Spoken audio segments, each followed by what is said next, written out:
ভাষায় বিস্তারিত ব্যাখ্যা লিখেছে কলবের 7টি মুকাম রয়েছে। আমার প্রশ্ন, এই কলবের 7টি মুকাম কি? আপনি সুন্দর করে বুঝিয়ে দিবেন, পরবর্তীতে দেখা যাবে আপনার মারফত আমি করব কি করব না, সেটা আপনার বলা এবং উপস্থাপনার উপর নির্ভর করে আমাকে আপনি মারফতে নিতে পারবেন কি পারবেন না। আসসালামু আলাইকুম, আমি পরশালী বয়তি। আমার এগেনস্টে আজ পালা গাইবেন বাংলাদেশের বিশিষ্ট গায়ক রশিদ সরকার সাহেব। এই ক্যাসেটটি উপহার দিয়েছেন বাসি মিউজিক প্রোডাক্টস, পরিচালনায় এমি মালিক।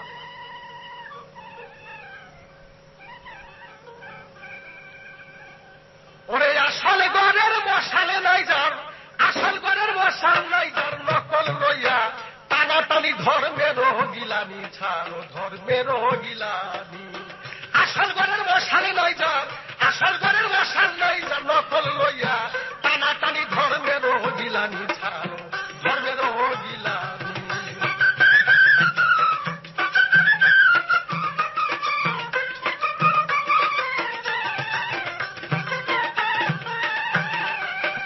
ভাই রে ভাই, যেমন মুসলমানদের পাঞ্জে গানা 30 রোজা 4 কালেমা, কেউ জানে তা কেউ জানে না, নাম কলা ইসলামী, তারা নাম কলা ইসলামী।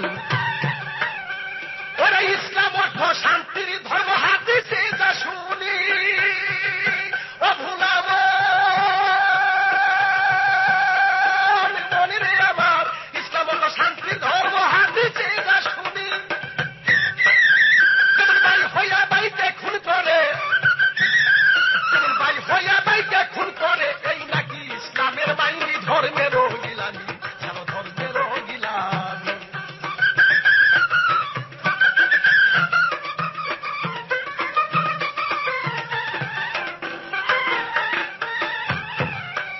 ভাই রে ভাই, যেমন হিন্দু লোকে পূজা করে, পূজা হল 3 প্রকারে, রাজসিক তামসিক পূজা, সাত্বিক পূজারিনী। ভাই রে ভাই, যেমন হিন্দু লোকে পূজা করে, পূজা হল 3 প্রকারে, রাজসিক তামসিক পূজা, সাত্বিক পূজারিনী। ওরে মাটির এক পুতুল বানায় সারা ঢাক তুলের আমদানি, ও ভুলাব মনে রে আমার, মাটির পুতুল বানায় চালায় ঢাক তুলের আমদানি। ওরে রাজসিক তামসিক পূজা, ওরে রাজসিক তামসিক পূজা, কয়জন আসল পূজারিনী, ধর্মের গিলানি ছাড়ো, ধর্মের গিলানি।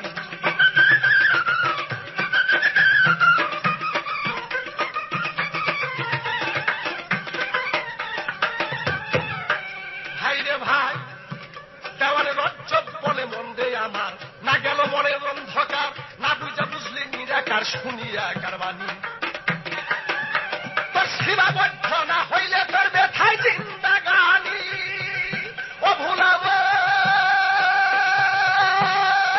মনে রে আমার, সীমাবদ্ধ না হইলে তোর ব্যথায় জিন্দাগানি।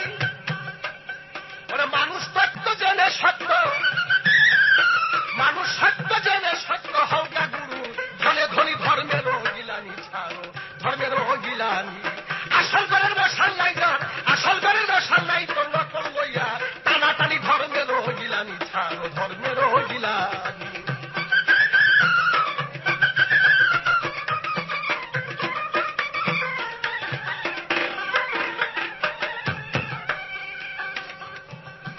আমি ছাড়িলাম মহাজনী ছন্দ, ওরে এইখানে রাখিলেম বন্ধ, ওরে যে কথায় পাইবেন আনন্দ বলিব এখনই।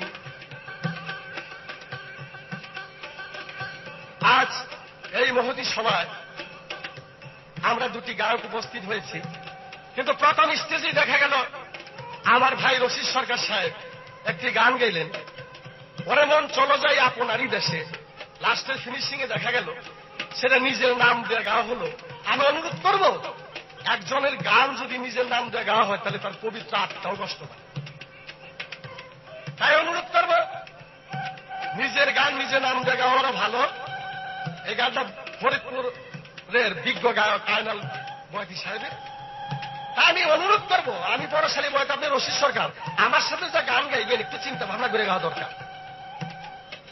এবার আমাকে প্রশ্ন করা হয়েছে, শরীয়তের মধ্যে এমন কি নাই তা ছেড়ে দিয়া মারফতের কর্ম করতে হবে, মারফতের দেশে যাইতে হবে? ভাই, শরীয়ত হলো প্রকাশ, আর মারফত হলো আধ্যাত্মিক। যা কোনো হাদিস দলিল কাগজপত্রে পাওয়া যায় না, যা কামেল গুরুর কাছে যায়, যা গুরুর খেজমত করে, যে গুরু কর্ণ প্রহরে প্রবাহিত করে দিবেন, তার নাম মারফত। তাই শরীয়তের প্রকাশ এটা হাদিস দলিল, আর মারফত আধ্যাত্মিক। শরীয়ত 30 হরফ, মারফত 60 হরফ। আমি বলবো আপনার চেয়ে 30 হরফ 30 গুণই মারফত হলে বেশি। এই জন্যই আমরা সেই শরীয়তের কর্ম না খুঁজে সেই 30-এর যে বেশি, সেই বেশির প্রতি আমরা অগ্রসর হই। যে 30 বাদ দিয়ে আরো যে 30 রয়ে গেছেন, সেই 30 কোথায়? আরো কিছু প্রশ্ন করেছেন।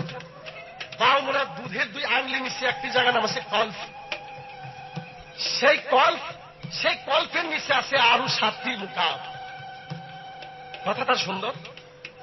আমি তার প্রশ্নের জবাব আধ্যাত্মিক দৃষ্টিতেই দেব। বাউমুরা দুধের 2 আংলি নিচে যে কল্প, সে কল্প তার নাম শুধু কল্প। তারপরে কল্প ফুয়াদ কল্প, তারপরে জান্নাতি কল্প, তারপরে আহাদিয়াত কলব, তারপরে নূরের কলব, তারপরে মোহাম্মদিয়া কলব, তারপরে সায়াদুল কলব, এবং তারপর জাতের কলব। 7টি স্তর রয়ে গেছে ভাই।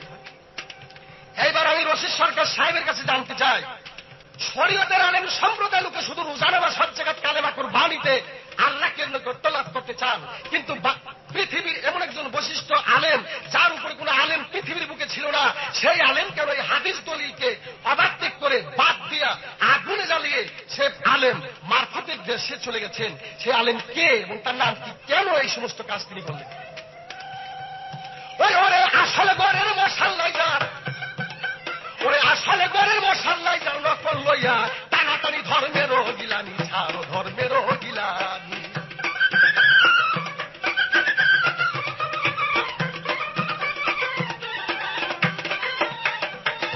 হে আলেম সাহেব, আমি পড়াশালী বয়তি বলবো, বাংলাদেশের ভিতরে পড়াশালী ও রশিদ সরকার কোন একটি স্টেজ গাইলে, অন্যান্য গায়ক যদি গান গায় 10-15 হাজার লোক হয়, আমাদের সুনামে সেখানে ধরেন আরো 5,000 লোক বেশি হয়। আমি অনুরোধ করবো যাতে বেশি হয় সেই সমস্ত কথা স্কুলে ধরবে। আবার আমি আরো কিছু বুঝতে চাই, জানতে চাই। হে আলেম সাহেব, শরীয়তের ভিতরে রোজা নামাজ হজ যাকাত কালেমা হযরত মুহাম্মদ মুস্তাফা বলেছেন, এইগুলি পড়লে শুধু আল্লাহকে পাওয়া যায় না, এর চেয়ে গভীরতা এমন কোন বস্তু রয়ে গেছে যা করলে পরে আল্লাহর নৈকট্য লাভ করতে পারে। আমি জানতে চাই, হযরত মুহাম্মদ মুস্তাফা বলেছেন বুখারীতে, সেই কর্মগুলি কি? সেই কর্মগুলি কি শরীয়তের মধ্যে আছে কিনা? অমনরে দেওয়ান রজ্জব বলে মন দে আমার, না গেল মনের অন্ধকার, না বুঝটা বুঝলে নিরাকার শুনিয়া কার বাণী।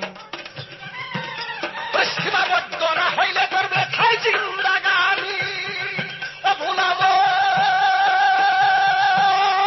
মনে দে আমার, সীমাবদ্ধ না হইলে করবে খাই জিন্দাগানি। ওরে মানুষ সত্য জেনে তত্ত্ব, ওরে মানুষ তত্ত্ব জেনে সত্য হলকা গুরুর, ঘরে ঘরে ধর্মেরও গিলানি, ছাড়ো ধর্মেরও গিলানি।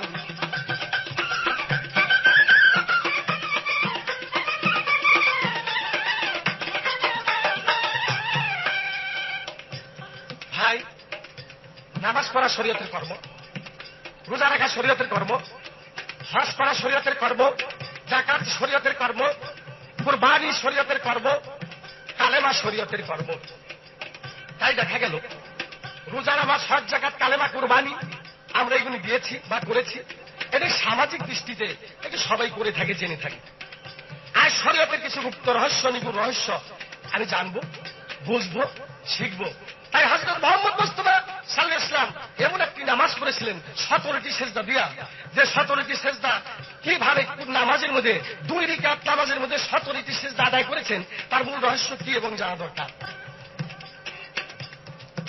ওরে সীমাবদ্ধ না হইলে করবে খাই জিন্দাগানি, ও ভুলাবো মনে রে আমার, সীমাবদ্ধ না হইলে করবে খাই জিন্দাগানি। আগে মানুষ তত্ত্ব জেনে সত্য,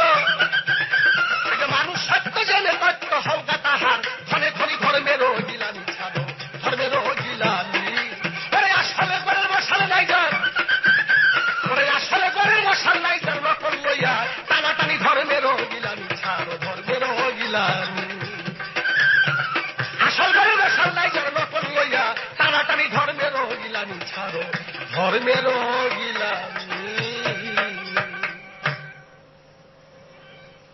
ওরে জমিন হবে তামার মত,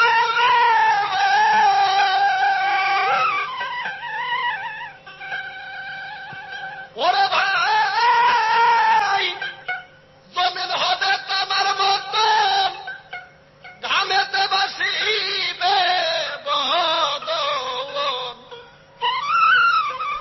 গানটা গাওয়ার আগ দিয়া আপনারা খালি শুনে রেখান যে পরশিলে বয়তে সাহেব আমাকে কিভাবে কতগুলো কথা বললো। আমি প্রত্যেকটার কথার ইনশাল্লাহ পঙ্খানে পঙ্খানে এর বিপরীত কথা রাখবো, কিন্তু গানটাকে গেয়ে নিয়ে আপনারা শুনেন, তারপর তার প্রত্যেকটা কথা জবাব দেওয়ার চেষ্টা করবো ইনশাল্লাহ। আমার নাম রশিদ সরকার। ওরা জমিন হবে তামার বদন, গামেতে বাসিবে বদন, সেদিন সবাই করবে হাজারি ও মন ব্যাপারি, শরীয়তের করো দাবেদারি সবাই, শরীয়তের করো দাবেদারি ও মন ব্যাপারি, শরীয়তের করো দাবেদারি।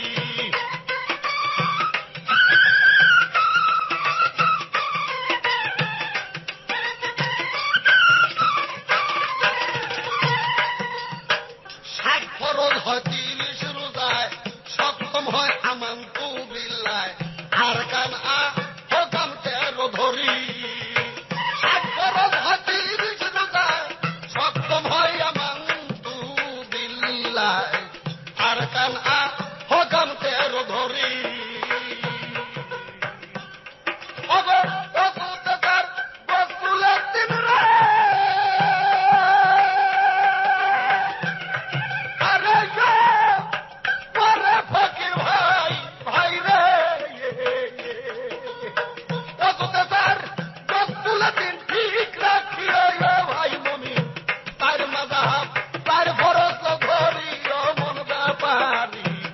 শরীয়তের পরে তবে দাঁড়ি আগে, শরীয়তের পরে তবে দাঁড়ি ও মন ব্যাপারি, শরীয়তের পরে তবে দাঁড়ি।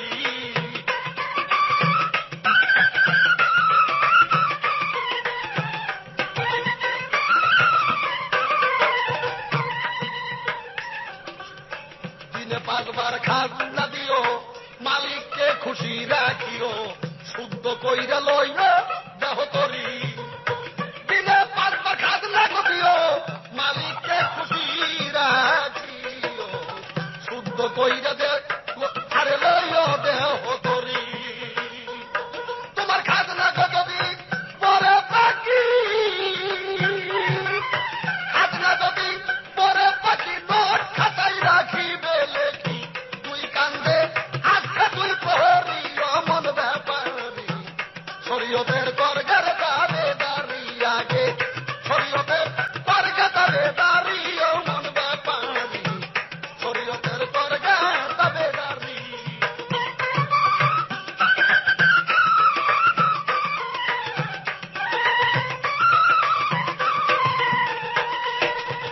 ঠিক রাখিও ডান্ডির কাটা, পাশে খারাপ পুলিশ বেটা, কমতি পড়লে করবে গ্রেফতারি।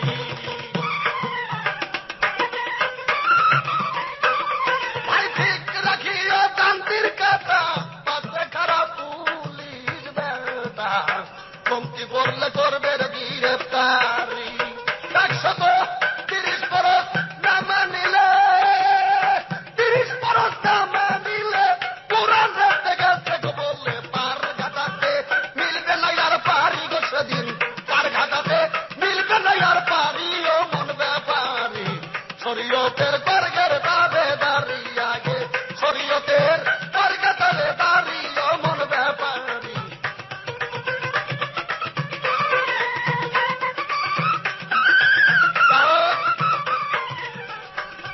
একটা কথা বড় দুঃখ পেয়েছি, আমি একখানা গান গিয়েছি, বহুদিন হয়েছে তোমার আসিয়া বিদেশে, অমন চলকায় আপনার দেশে।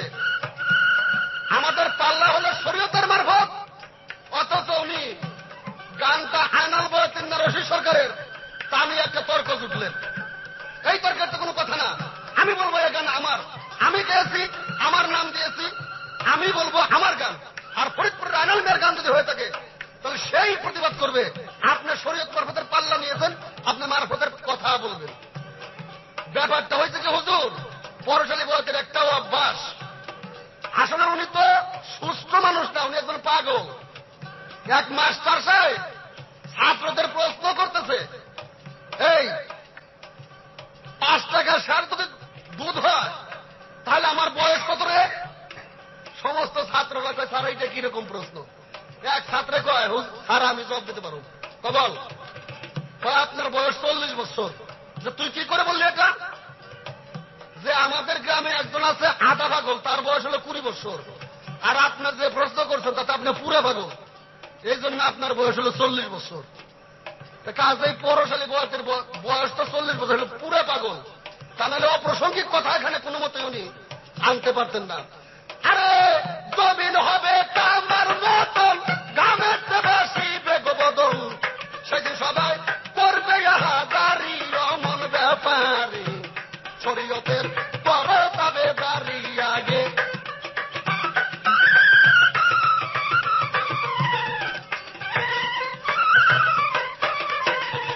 আমার কাছে প্রশ্ন করেছে, শরীয়তের কার্যক্রম ছেড়ে কোন আলেম মারফতের দেশে যে তার দেহটাকে পুরাই ছাই বানিয়ে দিয়েছে?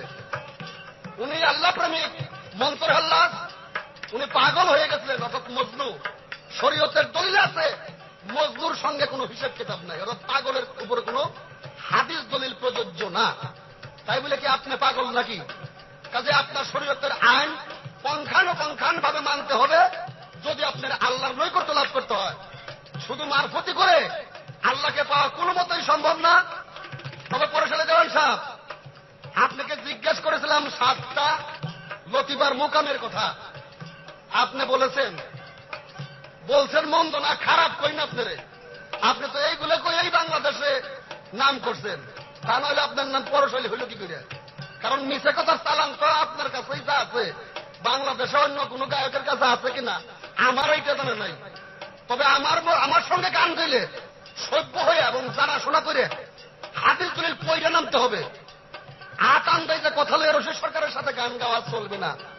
জমিন হবে কামার মতন, কামেতে বসিবে বদন, সেদিন সবাই করবে হাজারি অমন ব্যাপারী, শরীয়তের পরতাবে দাঁড়ি আগে, শরীয়তের পরতাবে দাঁড়ি অমন ব্যাপারী, শরীয়তের পরতাবে দাঁড়ি।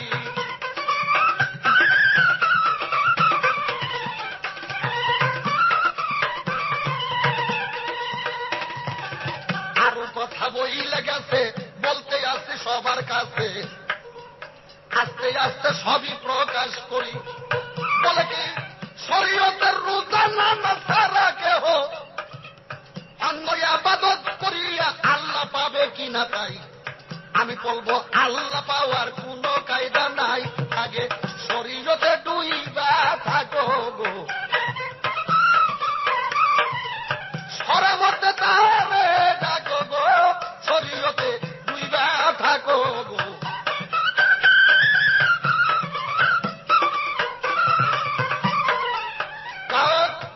আপনি যা বলেছেন সুন্দর বলেছেন, এই আসলে আপনাকে আমি বেশি কিছু বললাম না, আপনার সামনে সুন্দরভাবে কথা বলার চেষ্টা করবেন। আর এই আসলে মাত্র আপনাকে আমি একটা প্রশ্ন জিজ্ঞেস করব, মানব দেহের ভিতরে 5টা নফস রয়েছে, কোন নফসের কি নাম এবং কোন নফসের কি কাম? আপনি সুন্দরভাবে এই কথাগুলো বলে দর্শকদেরকে সান্ত্বনা দিবেন। আমি পরবর্তীতে চেষ্টা করব আপনার সাথে বিস্তারিত কথা বলার জন্য। আসরটা আমার একটু লম্বা হয়ে গেছে, কাজে আমি এই আসরে বললাম না, সামনের দিকে বলার চেষ্টা করব। তবে ঠিক রাখিও গান্ধীর কথা, পাশে খারাপ পুলিশ বেটা, কমতি করলে করবে গ্রেফতারি তোমায়, কমতি করলে করবে গ্রেফতারি। 130 পরশ না জানিলে ওরে ভাই, 130 পরশ না জানিলে পুরানেতে গেছে বলে আর ঘাটাতে মিলবে নাই আর পারি সেদিন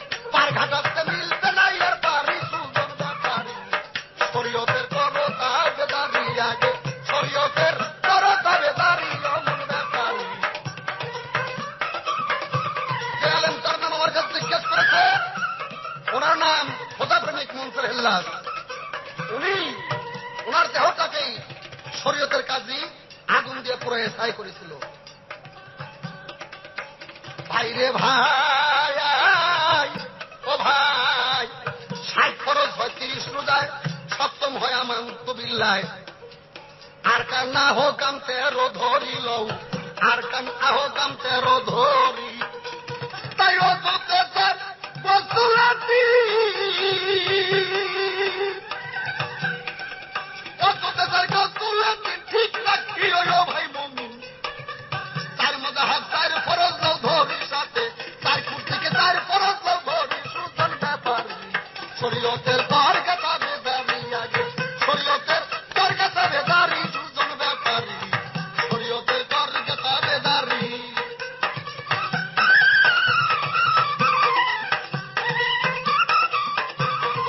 পরশালী বলতে সাহেব, আপনার কাছে একটা অনুরোধ, আপনি গানের পালা পালা মোতাবেক কথা বলবেন।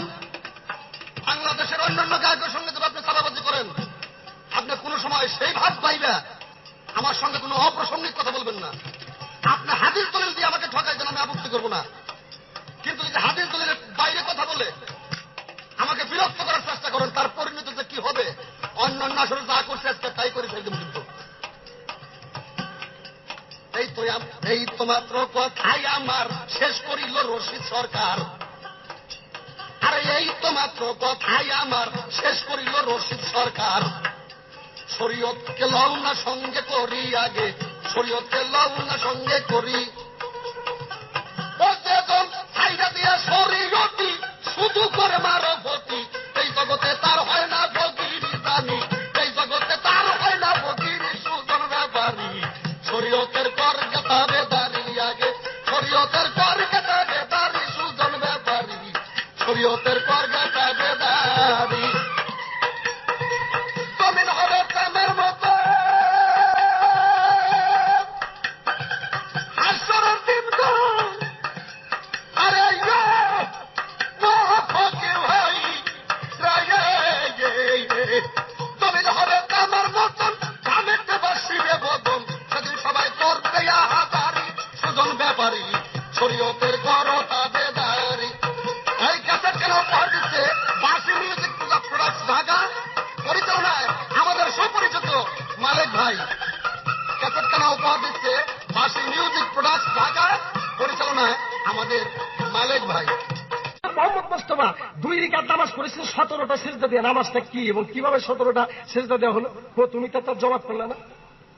আমি অনুরোধ রাখবো, আমার সূক্ষ্মভাবে জবাব দেওয়া গান গেতে চেষ্টা করো ভাই, চাপাবাজিতে কাজ করো। এবার পাগল যখন বলেছেন, আমি ঠিকই পাগল। আমি আল্লাহর পাগল, কেউ বাড়ির পাগল, গাড়ির পাগল, নারীর পাগল, টাকার পাগল, সমস্ত পৃথিবীতে একটা পাগলাগার সমস্ত মানুষই পাগল। কি হযরত মুহাম্মদ মুস্তাফা সাল্লাল্লাহু আলাইহি ওয়াসাল্লামের পাগল, তিনি উম্মতের পাগল। ওরে শুদ্ধ প্রেমের প্রেমী যারা রে, ও মাওলার ইশকে তে হইয়া থানা আমরাল লালো হইয়া শেখের পাগল হলো কয়জনা। ও মাওলার ইশকে তে হইয়া থানা রে, মাওলার ইশকে তে হইয়া থানা আমরাল লালো হইয়া শেখের পাগল হলো যে জনা।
থাকে যেমন বীর হস্তের হইয়া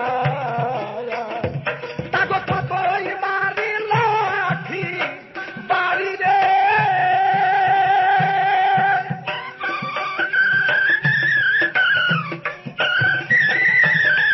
তবু মনিবের বাড়ি সারে না তবু মনিবের বাড়ি সারে না আমার আল্লাহ রোয়া শেখের পাগল হলো যে জোলা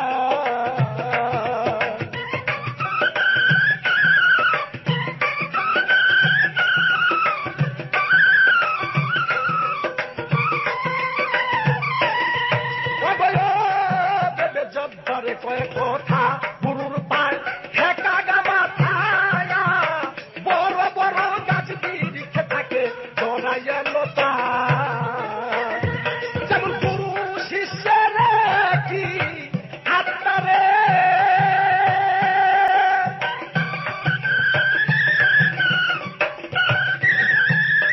লতা জড়াইলে আর সারে না লতা জড়াইলে আর সারে না আমার আল্লাহ রোয়া শেখের পাগল হইল যে জনা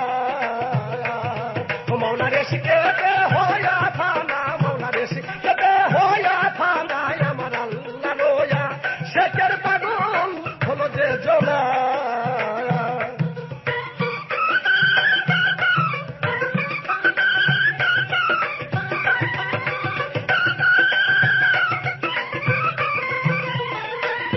আসতে ভাই এবার নতুন করে আমাকে প্রশ্ন করেছেন সে প্রশ্নের আগে দেখা গেল ফরিদপুরের আইন আলমের গানটা ঠিক গানটা গাইছে এখন নামটা তো আমারই দিবে আরে ভাই একজনের সম্পত্তিতে আরেকজনে নাম বসাইলে এটা ভালো দেখা যায় না ক্যাসেটের মাধ্যমে বসাইতে পারো কিন্তু তোমার বিবেককে প্রশ্ন করো যে গান কার আবার 5টা নফসের নাম কি তার পর্ব মানব দেহের মধ্যে 5টা নফস নফস আমারা নফস মলহেমা নফস মতমাইনা নফস মুতাইনা নফস রহমানে 5টা নফস তার কর্ম কথা বলা এক নফসের কর্ম কথা বলা আরেক নফসের কর্ম বারোকে শ্বাস প্রশ্বাস ভাবে টানা আরেক নফসের কর্ম সুজিনিস কুজিনিসকে দেখানো আরেক নফসের কর্ম কান দিয়ে সৎকথা সুকথা শোনানো আরেক নফসের কর্ম তোমার বডিকে সজীব রাখার জন্য 5টি নফসের 5টি কর্ম রয়ে গেছে তাই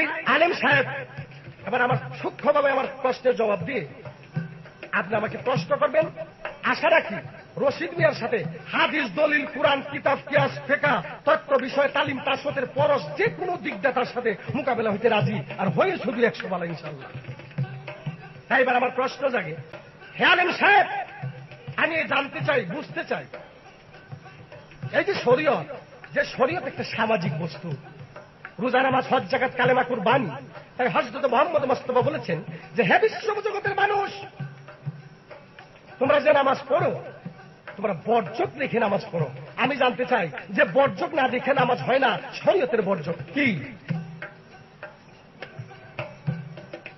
আর বলেছেন হযরত মুহাম্মদ মুস্তাফা হাদিসে আসসালাতুল হুজুরি কাল অর্থ তোমরা হুজুরের কালফের দিকে লক্ষ্য রেখে নামাজ পড়ো তাহলে হযরত মুহাম্মদ মুস্তাফা যা বলেছেন আমি জানতে চাই তোমাদের সেই হুজুরি কালটা কি এবং কার দিকে ফলো করে তোমরা নামাজ পড়ো আমার জানা দরকার আমার মুক্তির কথা না এটা হযরত মুহাম্মদ মুস্তাফার আদর্শবাণী যদি তাই হয়ে থাকে হযরত মুহাম্মদ মুস্তাফা বলেছেন আমি মেরাজ করেছি একবার আমার উম্মত মেরাজ করবে দিনের মধ্যে 5 বার কিভাবে করবে আসলাতু মুরাজুল মুমিনিন মুমিনের মেরাজ হয়ে যাবে নামাজের মধ্যে আল্লাহকে দেখা যাবে তুমি কিভাবে সেই আল্লাহকে দেখেছো নামাজের মধ্যে আল্লাহর রূপ কি ছায়া কি অরুষ নজরুল ফানা বাগা কি কি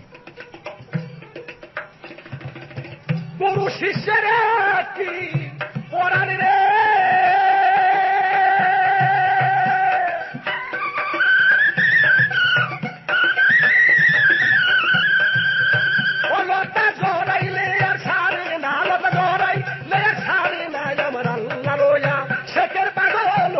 যে জোনা মৌলার স্টেপে হইয়া থানা মৌলার শেখের বাগান হলো যে জোনা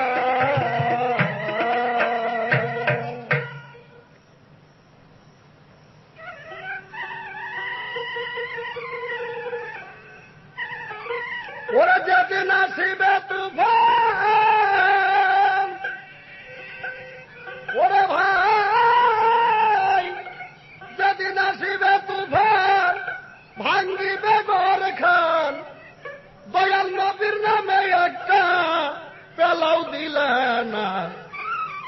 চিরদিন ভাবে কারো সমান যাইব না।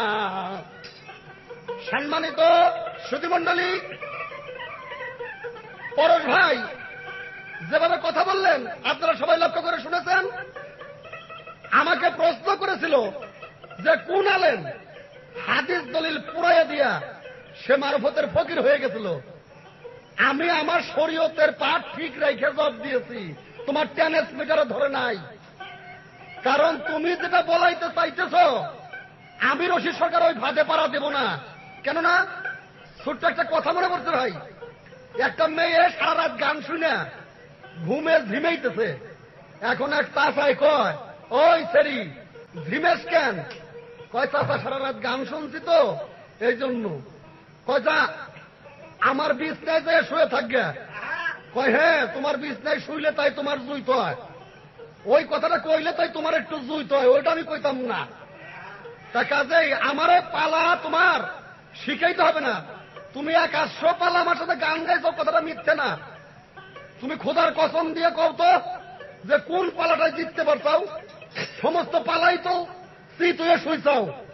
অপমান অবদস্ততার জীবনে আমার সাথে কম হইলে না, কিন্তু অপমান হইলে কি হবে? মায়ের খাইলে কি হবে? অপমান হও নাই। যার নাক কাটে একবার সে যায় বাড়ির বাইর দিয়া, আর যার নাক কাটে 10 বার সে যায় বাড়ির ভিতর দিয়া। আমারে কয় হাদিস দলিল শাস্ত্র বিধান রশিদ সরকার জানে না। শোনা মাত্র লোকগুলো হাইসে দিল কেন তুমি খেয়াল করো তো। অর্থাৎ তুমি যা বলছো যে বানোয়ার, লোক এটা গ্রহণ করে নাই। তবে একটা কথা, সারিন্দা আমার চাইতে ভালো বাজাইতে পারো, আর একটা গায়ক বেহালা আমার চাইতে ভালো বাজাইতে পারে, বিচ্ছেদ আমার চাইতে ভালো গাইতে পারে, কিন্তু শাস্ত্র বিধান হাদিস দলিল আমার চাইতে বেশি জানা গায়ক সম্প্রদায়ের ভিতরে তারে আর মায় প্রসব করে নাই, অন্য কিছুতে প্রসব করছে। এই কথাই তোমার করে দিলাম, তুমি শুনো খালি আমার কথাগুলো আমি কি বলি।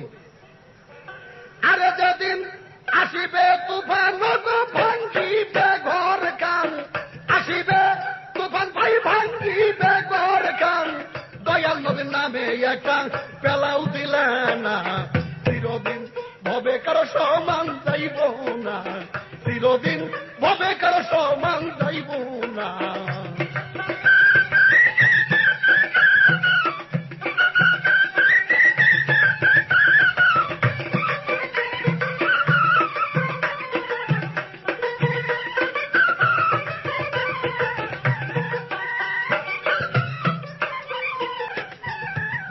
ভাই ওরে ভাই, এমন একটা দিন তোমার লুটিবে কঠিন, ভাই বন্ধু সেদিন কেহ ফিরেও চাইব না।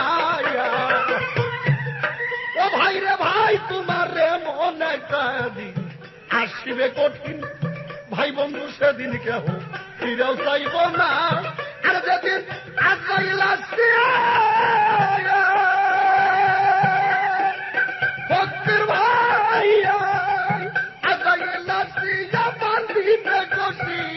ভাই বন্ধু সেদিন কেহ ফিরাও যাইব না, চিরদিন ভবে কারো সমান যাইব না, চিরদিন ভবে কারো সমান যাইব না।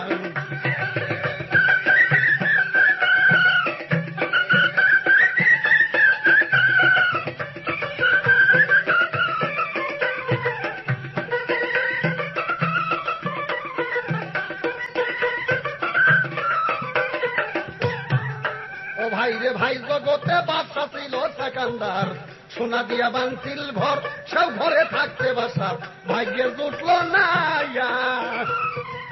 জগতে বাদশা ছিল সেকান্দার, সোনা দিয়া বানছিল ঘর, সব ঘরে থাকতে বাসার ভাগ্যে জুটল না। নগদের বাদশা ছিল খোদাকে তীর মারিল, বলে মাওলাকে আমি জেন্দাই রাখো না, চিরদিন ভবে কারো সমান যাইব না, চিরদিন ভবে কারো সমান যাইব না।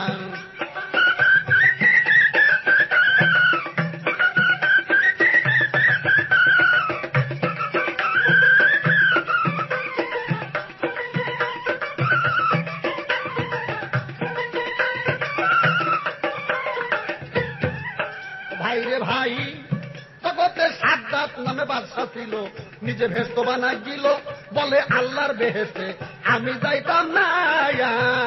জগতের সাদ্দাত নামে বাদশা ছিল, নিজে ভেস্ত বানাই দিল, বলে খোদার বেহেশতে আমি যাইতাম না।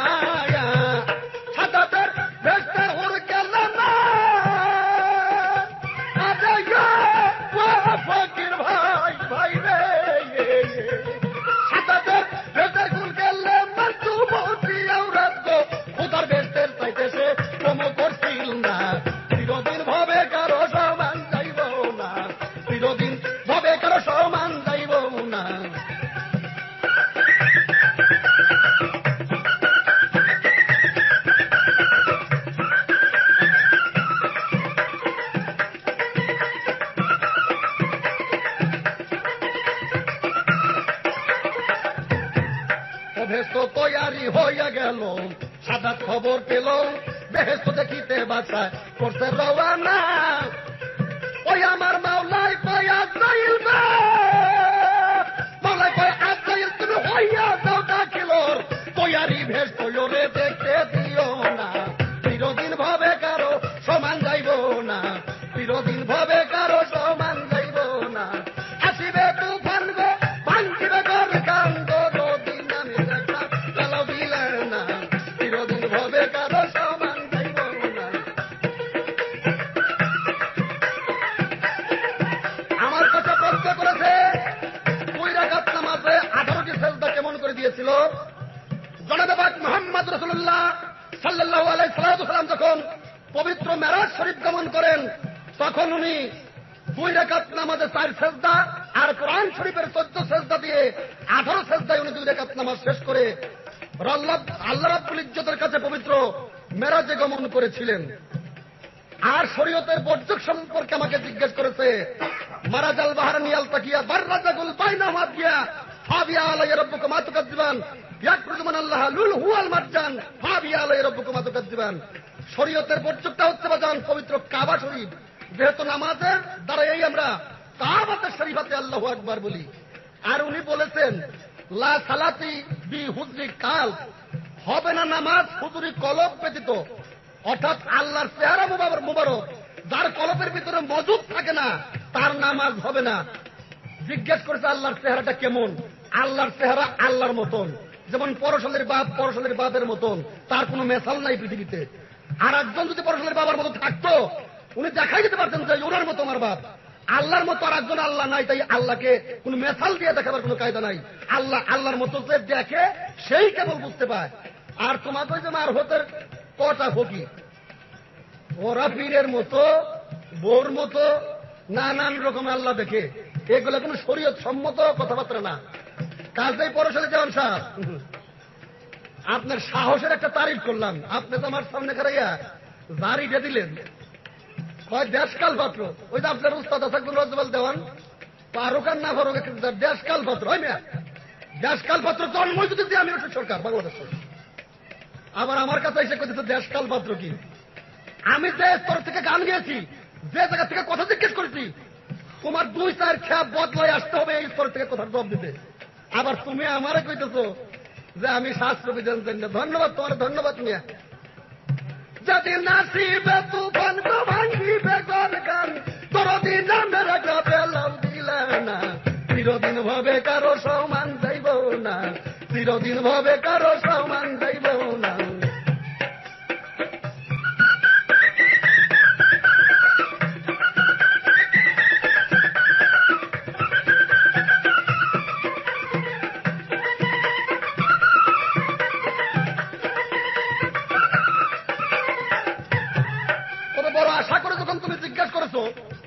কোন আলেম হাদিস কোরআন পুরাই দিয়ে আমার হতের ফকির হয়ে গেছিল। যদিও পালাটা আমার আসে না, বললে আমার পালার ক্ষতি হয়, হয়তো দর্শকগণে এবং তুমি বলতে পারো যে উনি জানে না দেখে বললো না।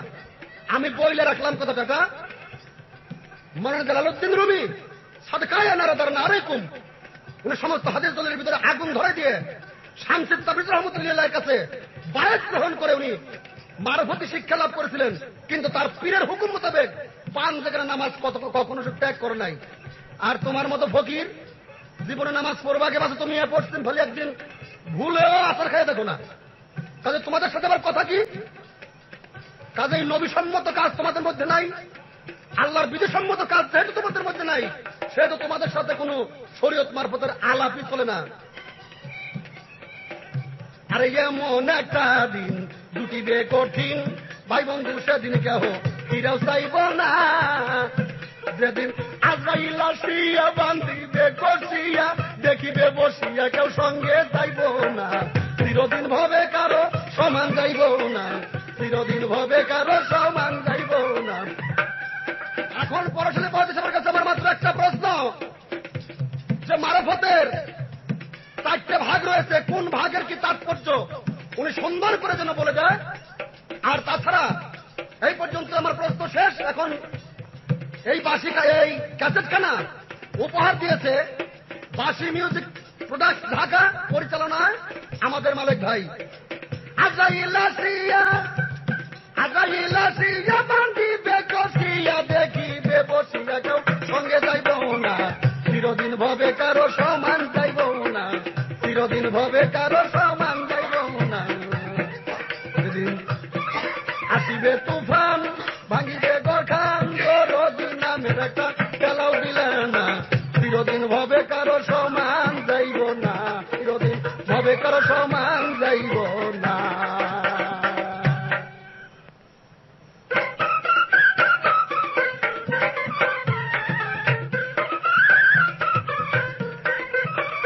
উপস্থিত শ্রোতামণ্ডলীগণ, আজ আমার প্রতিনিধি গায়ক রশিদ সরকার সাহেব যেভাবে বর্তমানে গেছেন আপনারা তো শুনছেন। ওনার সাথে অনেক আসরে অনেক স্টেজে গান গিয়েছে, এক আসরে আমি জিততে পারি নাই, আমি বলি শুনেছি। কিন্তু আসলে ভাই আমি আর তুমি দুটি গায়ক, কে কেমন গায় এটা জনসাধারণতা বুঝে। আমি বলবো পরশকে পাল্লায় হাদিস কোরআনে সোয়াইবার মতো গায়ক বাংলাদেশে একজনও নেই, তারা আমি কই শালা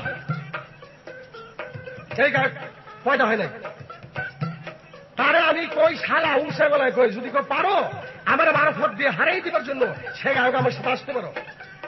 তবে যা হোক, এবার প্রশ্ন করেছেন আমি তার জবাব দেব, কিন্তু যে কটা প্রশ্ন আমি রশিদ সরকারকে করেছি প্রত্যেকটি তার সূক্ষ্মভাবে জবাব হয় নাই। আমি জিজ্ঞাসা করেছি 17টা সেজদা দিয়া 2 রাকাত নামাজ পড়েছে হযরত মুহাম্মদ মুস্তাফা সাল্লাল্লাহু আলাইহি ওয়াসাল্লাম, এবার উনি কয় 18টা সেজদা দিয়া, তাতে নামাজের মধ্যে 4 সেজদা, এটা তুমি ভুল বলেছ। প্রত্যেকটি নামাজের মধ্যে 3 সেজদা, 2 সেজদা শুকরি তামিজি 2 সেজদা, আরেক সেজদা রুকু সেজদা, কিন্তু এই জায়গায় তুমি 4 সেজদা, মস্ত বড় ভুল। হাদিস কোরআন সম্বন্ধে তোমার কোনো আইডিয়াই নেই। জানলে তো বলবে ভাই ভুল করেছ। জিজ্ঞাসা করেছিলাম হযরত মুহাম্মদ মুস্তাফা যখন মেরাজে গিয়েছিলেন, তিনি যখন মেরাজ করে আসলেন তখন বলছেন উম্মতের জন্য আমি মেরাজ এনেছি, আসলাতু মেরাজুল মুমিনিন, আমার উম্মত মেরাজ করবে নামাজের মধ্যে।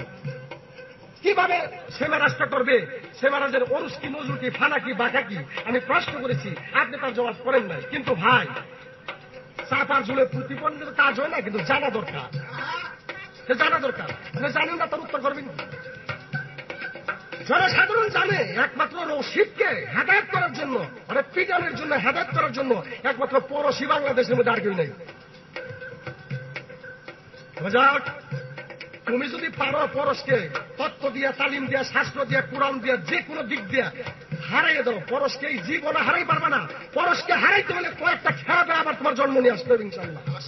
পারি ভালো বিচ্ছেদ গাইতে পারি, আমি যে সারিন দেওয়া যায় এটা একটা গৌরবের কথা ভাই। আসলে তুমি বাজাইতে পারো না, এই জন্য তোমার একটা দুঃখ। তুমি আমার কাছে এই সবার বাড়িতে যাও, তোমার আমি কদিন ট্রেনিং দিয়ে দিলে তুমি ইনশাল্লাহ পারবা, তাতে অসুবিধা হবে না, কিন্তু শিখতে হবে। 10 বার কাটলে যা ভিতর দিয়ে, তা আমার 10 বার কাটছে আমি ভিতর দিয়ে যাই, তাহলে এখন চিন্তা করতে হবে 10 বার নাক কাটার পরও যে যারা ভিতর দিয়ে নেয়, তাহলে এই মানুষটা কত বড় সূক্ষ্ম মানুষ। আমি তো ভিতরে মানুষ, আমার ভিতর দিয়ে নেবো, তুই বাড়ি জগতের মানুষ, তোর বাইরে দিয়ে নিবো, কেন ভিতরে যাইতে পারবি না, এই খাবো না। তোর দিকে মানুষের লজ্জা করে, ঘৃণা করে, ভয় করে, ভিতরে নিয়ে কোন ভেজালে তারা পড়ে, এটা একটা সন্দেহের বিষয়। আর পরস্পর ভিতরে নিব, কেন ভিতরের খবরটা আমরা জানি, আমি সারা জানি কি বাংলাদেশ।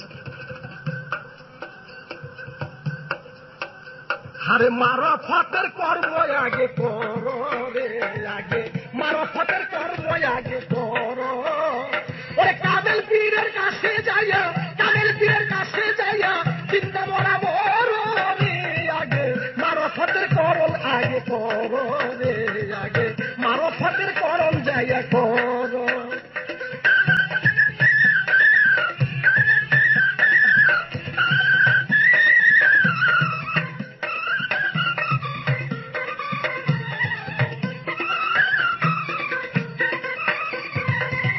রইলি মনে বিপুর বসে, সে রয়েছে সরল দেশে, যাওটা তাহার আশেপাশে আমার কথা ধর। আগে শয়রি বুকে ধ্বংস করে,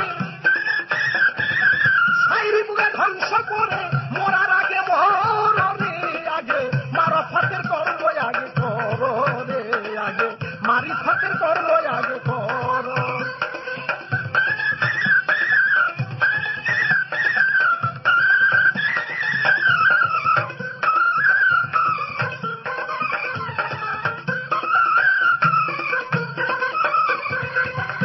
গুরুর অনুগত ভক্ত হইয়া মনের মতো আরে গুরু তত্ত্বে খাইতে মত্ত তবে পাইতে পারো ওই অতর গুরু বিনে নাই রে গতি গুরু বিনে নাই রে গতি তার বিশ্বাস করে আগে মারফতের কর্ম যাইয়া করো রে আগে মারিফতের কর্ম যাইয়া করো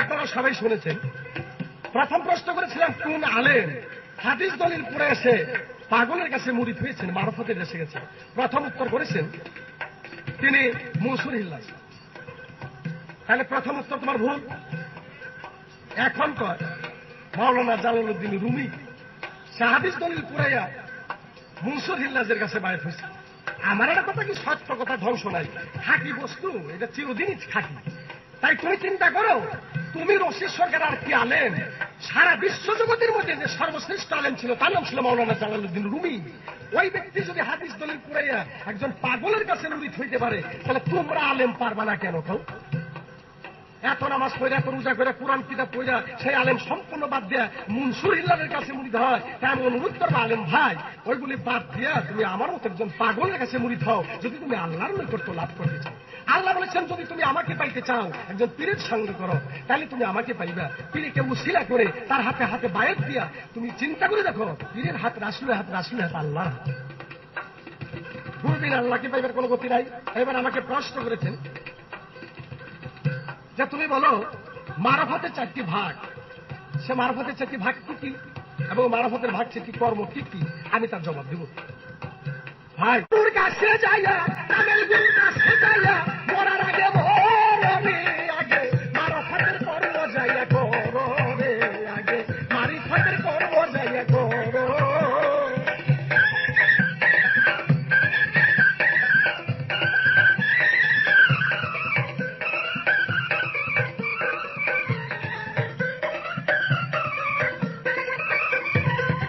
মারিফতের মধ্যে 4টি ভাগ একটি হলো ভক্তি আরেকটি বিশ্বাস আরেকটি প্রেম আরেকটা গুরুর রূপ ভক্ত হলে কাজ হবে না ভক্তি থাকা চাই আর ভক্তি থাকলে কাজ হবে না বিশ্বাস থাকা চাই বিশ্বাস থাকলে কাজ হয় না প্রেম থাকা চাই প্রেম থাকলে কাজ হয় না যদি গুরুর রূপ তার হৃদয়ের মধ্যে জাগৃত না থাকে মারফতের 4টি ভাগ তাই ভক্তি বিশ্বাস প্রেম গুরুর রূপ এই 4টি বস্তু যেই ভক্তের কাছে আছে সেই খাঁটি ভক্ত এবং সে মারফত তত্ত্ব না লোক আপনি নামাজ পড়বেন ভালো কথা পড়েন হয়তো উনি রোজা নামাজ পড়েন না পশ্চিম দিকে সেজদা দিয়ে রাখেন আরে বেটা তার মতো রশিদ সরকার দু একটা আলেমকে শিক্ষা দেওয়ার জন্য রোজা নামাজ সব জায়গার সম্বন্ধে পৌরশালী বয়সের আইডিয়া আছে ইনশাল্লাহ বুঝাইতে পারে যেমন ফজরে 4 রাকাত নামাজ 2 রাকাত নামাজ সুন্নাত 2 রাকাত নামাজ ফরজ যায় নামাজে দাঁড়াই যায় নামাজের দোয়া বইলা ইন্নি ওয়াজ্জাহাতু লিল্লাযী ফাতারাস সামাওয়াতি ওয়াল আরদি হানিফাম ওয়া মিনাল মুশরিকিন নাই কোন সাল্লাল্লাহু তাআলা রাকাতে সালাতে ফাজদে ফারদুল্লাহ তাআলা মুতাজ্জালাল জাতলে কাবাতি শরীফে আল্লাহু আকবার আমি 2 রাকাত ফরজ নামাজে নিয়ত বাঁধলাম তারপরে সূরা আলহামদু পড়ে যে কোন একটা সূরা মিস করে 3টা করে সেজদা আছে 2টা সেজদা মাটির সাথে মিশা শুকরিয়া আর তামজি আর একটা সেজদা আছে রুকু 3 সেজদা ফজরে নামাজ পড়লাম 2 রাকাত যা আদম সবিউল্লাহ হইতে নির্ণয় হয়েছে আমি নামাজ পড়ি না নামাজ পড়ে বলি রশিদ পাগলা না তুই কস বেটা পাগল মানুষ শুনে আরেক ছাগল তোর কথা তো কোনো হাদিস দলিলের সাথে তালি হবে না নামাজ পড়ায় ওরে ভাই নামাজ ভালো জিনিস হয় নামাজে আল্লাহর সাথে দেখা সাক্ষাৎ হয় পর্যবিত নামাজ হয় না রাসূলুল্লাহর বাণী পর্যক তারে সহি রাখিয়া নামাজ পড়ো তুমি আরে মুর্শিদ বর্জক সহি রাখিয়া তারে নামাজ পড়ো রে আগে মারিফতের কর্ম যাইয়া করো রে আগে মারিফতের কর্ম যাইয়া করো